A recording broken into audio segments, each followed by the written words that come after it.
fear that makes people get laughed at because they choke. But what people don't know is that this fear is actually something that some people have to deal with on a daily basis.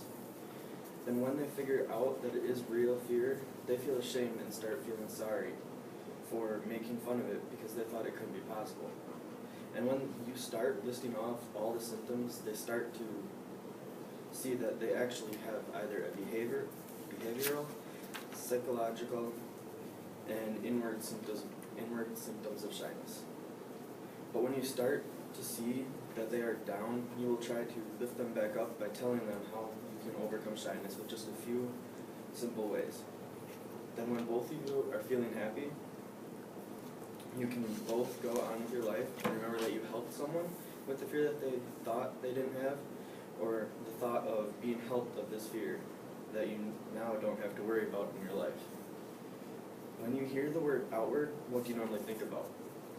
Well, let's just say that what you're thinking is not what I am about to tell you, because what really means is how you show yourself on the outside of your body.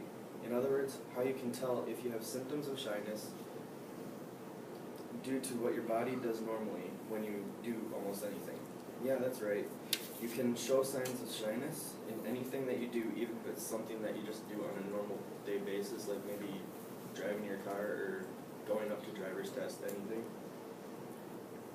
But the topic of shyness that I'm focusing on is when you are about to go up in front of people, in front of a group of people, and speak to them about a topic. For me, it is hard because I have almost every sign I figured out. But because I have shown it when I have talked in front of the class a lot of times, and it keeps getting worse due to the outward symptoms such as stuttering. But being a behavioral symptom, you can notice this symptom because it means that you kind of hesitate between your words or in the middle of your words, just like this picture. I mean, as you can see, some kids do in their school have figured that out, but all you really need to do is just take a deep breath, slow down, and think about the words you say before you say them, because then you can focus on them more and your mind can process them slower so you don't have to stutter. But last week I also showed this when I could barely get out any words and stuttered on most of them. While we are on the behavior symptoms, why don't we just continue with the rest of them, such as not speaking or saying little. With little to no eye contact, standing apart from others, and speaking in a low voice. All of these symptoms are symptoms because I know that when you are shy, you don't want to be heard. So therefore you end up speaking very softly, and nothing you can will get across, just like my last speech, because Reed told me I spoke softly and he couldn't hear some of it. And also, when you are shy, you tend to not like people looking at you, so in order to do that, you just look above their heads, like I'm kind of doing during most of this. And that kind of gives you a sense of feeling that no one is looking at you, you're just speaking to a bunch of people that you just think are listening and not actually staring. But in reality, when you look at people, you might think that they're smiling because they might actually be laughing at you because you can't speak in front of people. But most of the time they're not laughing, they're just listening to what you have to say in front of a group of people. There's also this symptom where the person is so shy to the point where he can talk a little or not at all because he is beyond afraid of talking to people. But the only reason why he's afraid to talk to people is because he's afraid that he might say something wrong, or he might choke in front of people, so they think that it is better to say nothing at all. And when they don't want to speak, they end up standing away from people, which then leads to another symptom of shyness called standing away from others. There are more, but it will take most of this class period to explain all of them to you. But there's another set of symptoms known and described as inward symptoms. When you have outward symptoms, it's what you show on the outside.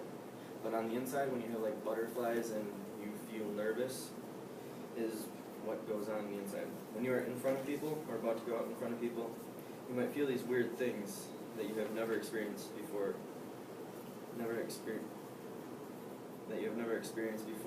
due to you being shy and you not knowing till now. Thankfully, none of these are harmful, but some of them might be unpleasant to you. First, there's a symptom that most people have no matter what they are trying to do, because you will always have to feel like you are messing up.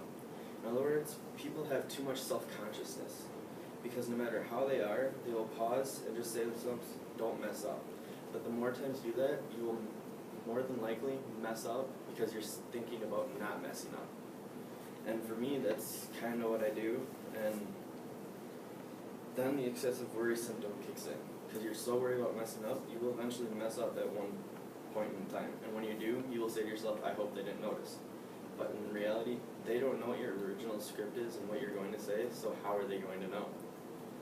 But the main thing about overcoming all these symptoms is just take a deep breath, don't think about it, go at it with free will, and just talk like you're talking to one of your friends in a normal day.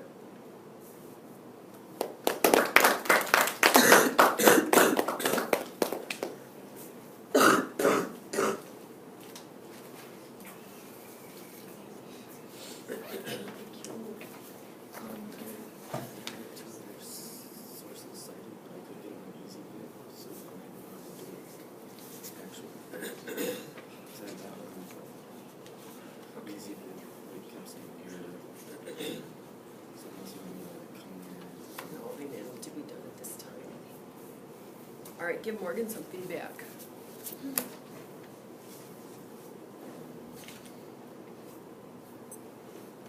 The PowerPoint was good. It's very accurate. I like the pictures.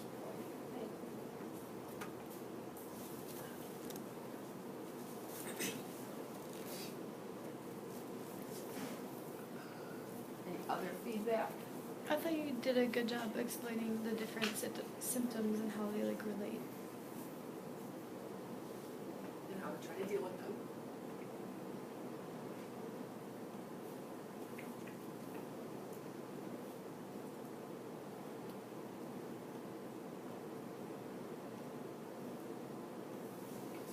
That's just my manuscript. Oh, Yeah, I have all. you have the Yeah. visual, okay.